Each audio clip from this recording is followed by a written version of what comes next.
आज हम एक बहुत ही जानी मानी किताब नेपोलियन हिल की सोचें और अमीर बने या थिंक एंड ग्रो रिच के जो मूल विचार हैं उन पर जरा गहराई से बात करेंगे। और देखिए, ये सिर्फ कोई हवा हवाई बातें नहीं हैं। हिल ने असल में Henry Ford, Edison, Andrew Carnegie जैसे 500 से ज्यादा कामयाब लोगों को स्टडी किया। पूरे 25 साल लगाए ये समझने में कि भाई उनकी कामयाबी के पीछे था क्या।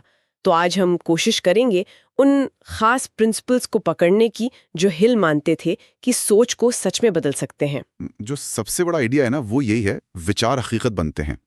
Thoughts become things. हाँ, बिल्कुल। और ये समझना बहुत दिलचस्प है कि कैसे सिर्फ एक ख्याल, एक सोच, एक इच्छा वो असलियत का रूप ले सकती है। हिल का मानना था कि सफर की शुरुआत होती है एक बहुत ही तीव्र, एक जलती हुई इच्छा से, जिसे वो बर्निंग डिजायर कहते हैं। पर सिर्फ इच्छा होना काफी नहीं है, उसे विश्वास मतलब फेथ और लगातार एक्शन, लगातार कोशिश का सहारा चाहिए होता है। तो ये डिजायर या इच्छा, ये पहला कदम हुआ।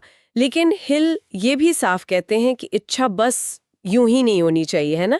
एकदम साफ, क्रिस्टल क्लियर होनी चाहिए। मतलब कितना पैसा कमाना है या जो भी लक्ष्य है वो क्या है, कब तक पाना है और इसके बदले में आप क्या देने को तैयार है। मतलब मेहनत, समय। हाँ, बिल्कुल। और फिर एक पक्का प्लान बनाना।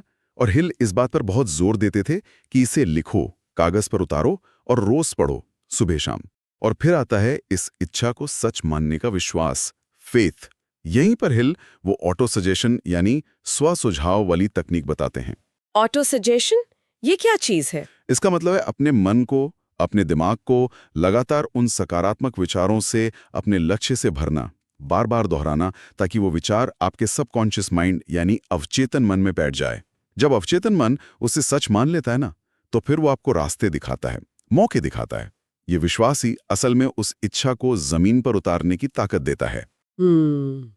ये तो कमाल की बात है कि कैसे बार बार दोहराए गए विचार हमारे अंदर के विश्वास को और फिर हमारे कामों को बदल सकते हैं। अच्छा, इसके साथ ही इमेजिनेशन यानी कल्पना शक्ति भी जरूरी है। हाँ, बहुत जरूरी है। हिल कल्पना को मन की वर्कशॉप कहते थे। यहीं पर आप प्लान बनाते हैं, नए आइडिया सोचते हैं, मुश्किलों के हल निकालते हैं। मन की वर्कशॉप, अच्छा लगा ये सुनकर। और कल्पना से जो प्लान बने उन्हें हकीकत बनाने के लिए चाहिए ऑर्गेनाइज्ड प्लानिंग, व्यवस्थित योजना। और यहां हिल एक और जबरदस्त आइडिया देते हैं, मास्टरमाइंड ग्रुप का। मास्टरमाइंड, ये क्या है? कोई सुपर हीरो ग्रुप? नहीं, मतलब ऐसे भरोसेमंद लायक लोगों का एक समूह बनाना जो आपके लक्ष्य में आपकी मदद करें, सलाह दें, हौसला बढ़ाएं, मिलकर सोचें। हिल का मानना था कि जब दो या ज्यादा दिमाग एक साथ मिलकर किसी एक लक्ष्य के लिए काम करते हैं तो एक तीसरी अनदेखी ताकत पैदा होती है, सिनर्जी। ये अकेले काम करने से कहीं ज्यादा शक्तिशाली होती है। सही बात है, मिलकर काम करने में वाकई ताकत होती है। तो इच्छा हो गई, विश्वास हो गया, कल्पना से प्लान बन गया, मास्टरमाइंड ग्रुप भी मिल गया। अब आता है डिसीजन यानी फैसला लेने की हिम्मत। हिल ने देखा कि जो लोग कामयाब होते हैं वो फैसले तेजी से लेते हैं और फिर उन पर टिके रहते हैं। और जो नाकामयाब होते हैं वो फैसले लेने में बहुत देर लगाते हैं, हिचकते हैं, और अगर ले भी लिया तो दूसरों की बातों में आके फटाफट बदल देते हैं।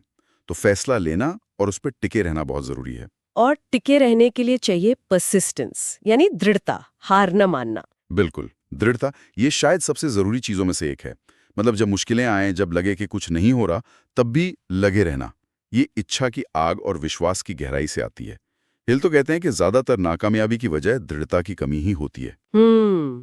इसके साथ ही हिल स्पेशलाइज्ड नॉलेज यानी विशेष ज्ञान पर भी जोर देते हैं, है ना। हाँ, मतलब जिस भी फील्ड में आप सफल होना चाहते हैं उसका विशेष ज्ञान हासिल करना। ये आप खुद के अनुभव से सीख सकते हैं, पढ़ाई से या दूसरों के ज्ञान का इस्तेमाल करके। सिर्फ जनरल नॉलेज काफी नहीं है, आपको अपने काम का स्पेशलिस्ट बनना होगा। ये सब तो ठीक है, पर इस रास्ते में डर भी तो लगते हैं, बहुत सारे डर। हाँ, और हिल ने शायद बुनियादी डरों की पहचान की थी। गरीबी का डर, आलोचना का डर, बीमारी का डर, प्यार खोने का डर, बुढ़ापे का डर और मौत का डर। ये डर तो हम सबको कभी ना कभी महसूस होते हैं। बिल्कुल, और यही डर हमारे विचारों पर हावी होकर हमें आगे बढ़ने से रोकते हैं। यहाँ कुंजी है अपने मन पर कंट्रोल रखना, इन डरों को पहचानना और उन्हें अपने फैसलों को प्रभावित नहीं करने देना। ये फिर से वही बात आ जाती है, विचारों की शक्ति। डर भी तो एक तरह का नकारात्मक विचार ही है। इसे सकारात्मक सोच, विश्वास और इच्छा शक्ति से बदला जा सकता है। तो अगर हम इन सब बातों को समेटें, तो हिल के हिसाब से सफलता के लिए क्या-क्या चाहिए?